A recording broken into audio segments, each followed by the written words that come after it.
आसतु आज आम चतुर्थ श्रेणी साहित्य बहीर टिकी टिकी कविताटी शुणा। कविताटी लिखिंट पंडित गोदावरी मिश्र।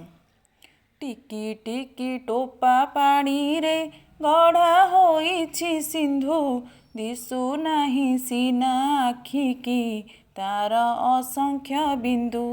टिकी टिकी धूली कणिका मिसी होइछि धरा, पहाड़ पड़िया नगर सबु धूली रे गढ़ा। गोटी गोटी केते गछरे परातियारी बन, एते लोकहित साधुछि एते बांटुछि धन।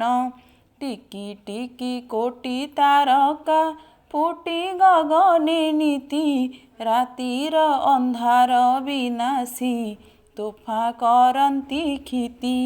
लबे लबे दया हृदय देई पारे जे नर, से एका बोलाए जगते दयामयंक चर। पदुपद कथा मधुर जेउ भाषई मुखे, परकु आपणा करी से बांधी पारई सुखे। टिकी टिकी कार्ये सुगति जेबे देखाई पार, तेबे सीना मर्ते पिलाए जन्म करिबा सार।